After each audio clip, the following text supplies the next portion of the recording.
In previous videos, we have derived a number of rules that have helped us in finding derivatives more efficiently. For example, we have the power rule, the sine rule, and the cosine rule. And these rules help us because every time we want to find a derivative, we don't always want to go to our definition of the derivative with the delta x approaching 0.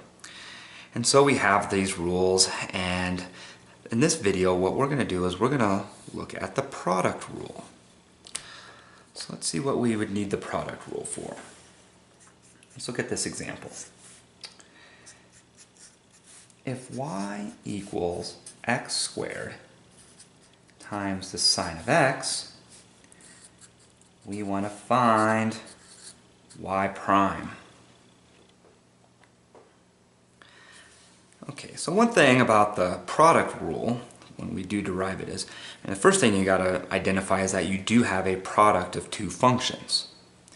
So here we have x squared, which is a function, and the sine of x, which is a function, and we are multiplying them together. So notice the difference between this. See here, if I have y equals x squared plus the sine of x, that would be a sum rule, and that's easy, because y prime would just be 2x plus the derivative of the sine is the cosine of x. However, if we have y equals x squared times the sine of x, this is a product rule because the two functions are now a product. We have y is sum f of x times g of x. Now I'm not even going to write this down, and please never do this. A lot of students think, well, isn't this just 2x times the cosine of x? And it's not that simple. It doesn't work that way. And so what we're going to do is we're going to develop a rule to help us when we have a product. Alright, so let's look at the product rule. If t of x equals f of x times g of x, we want to find t prime of x. This is what we're going to use to derive our formula.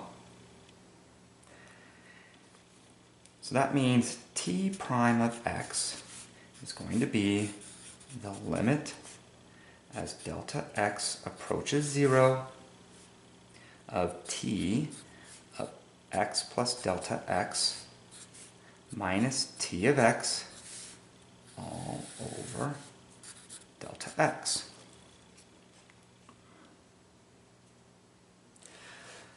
Okay, so if t of x equals f of x times g of x, and we're going to substitute in for that t of x, then t of x plus delta x equals f of x plus delta x times g of x plus delta x. So that is what we're going to substitute in for here.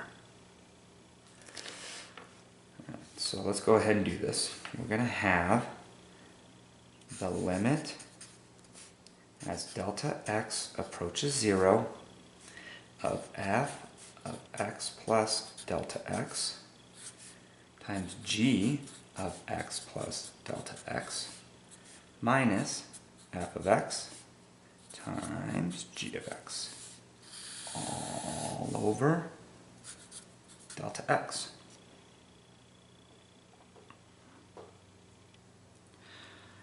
Okay, the next step of this is we're going to go ahead and add 0. So what we're going to do is we're going to have the limit as delta x approaches 0 of f of x plus delta x times g of x plus delta x.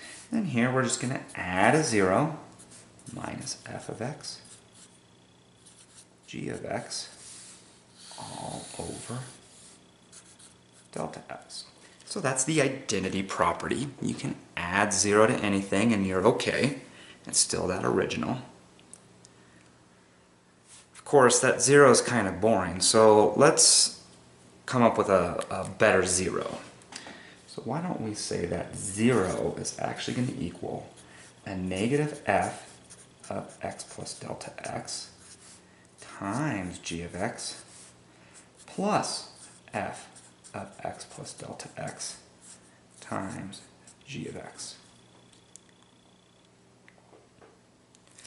So notice that, if I have a negative of this plus the positive of this, that does equal 0. So this is 0. And so we're going to take this 0 and substitute it in for that 0. And so we're going to end up with the limit as delta x approaches 0 of f of x plus delta x times g of x plus delta x minus f of x plus delta x g of x. I'm going to see if we can fit it in here, plus f of x plus delta x g of x minus f of x g of x. Whew, got it in there. All over delta x. Okay. So we just took this and threw it in for 0.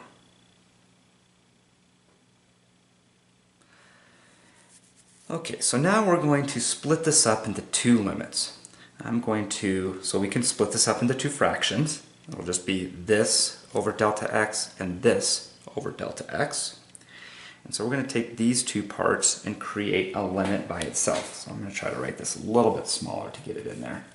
So we're going to have the limit as delta x approaches 0 of f of x plus delta x times g of x plus delta x minus f of x plus delta x g of x all over delta x.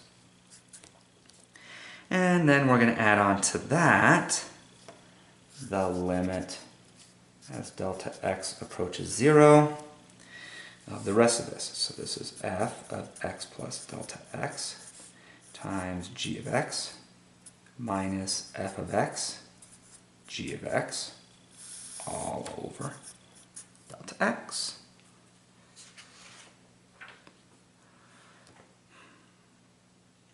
Okay, we're getting close.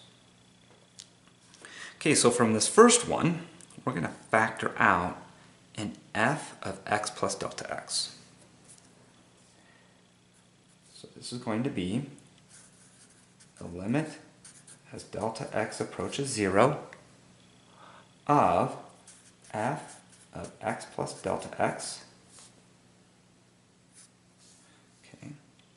And then this is going to be times g of x plus delta x minus g of x all over delta x. So this is in our first limit. Okay. And then over here we're going to factor out a g of x from both of these.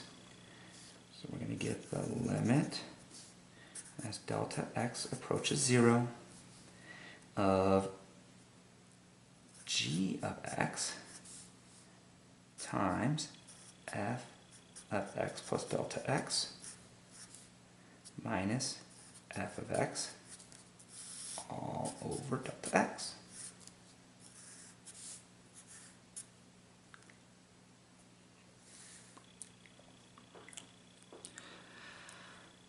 All right, now we can take these two products and make them the product of two limits. That was a property of limits we had before. And so this is going to equal the limit as delta x approaches 0 of f of x plus delta x. Okay, so there's one limit. here's our next limit. The limit as delta x approaches 0 of g of x plus delta x minus g of x all over delta x. Having a hard time getting this all to fit. Okay. And then over here, we're going to split this into two limits. So we're going to have the limit as delta x approaches 0 of g of x. And then finally, we have the limit as delta x approaches 0 of f of x plus delta x minus f of x all over delta x.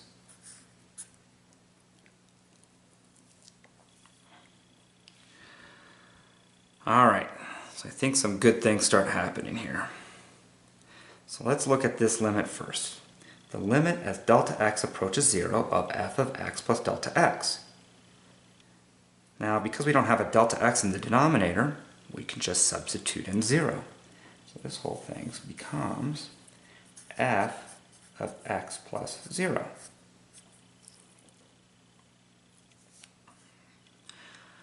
Alright, now this here, we can't substitute in 0 because it would be undefined. But notice how this looks. Notice that this goes back to our original definition of a derivative. So this is actually g prime of x. So if I were to give you what is g of x, if I gave you a g of x and I asked you what is the derivative, we would go back and say, well, the derivative of g of x is the limit as delta x approaches 0 of g of x plus delta x minus g of x over delta x. So we just recognize that that is the derivative of g. Over here. This one's easy. We substitute in 0 for delta x. Well, there is no delta x, so this is just g of x. And then finally over here, we do the same thing we did over here. If I gave you an f of x and told you to find the derivative, you would put in the limit as delta x approaches 0 of f of x plus delta x minus f of x all over delta x. So this is the derivative of f of x. So we end up with f of x times g prime of x plus g of x times f prime of x. And there is our derivative of a product. So this is the product rule.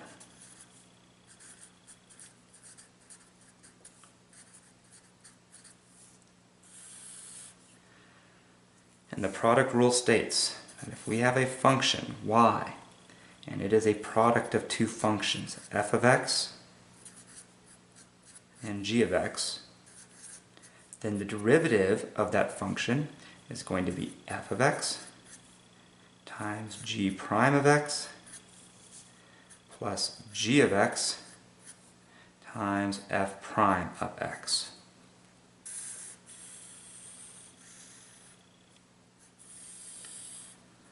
So there you go. So now that we have derived this, we now know that that is true, and that will be what we use for our derivatives.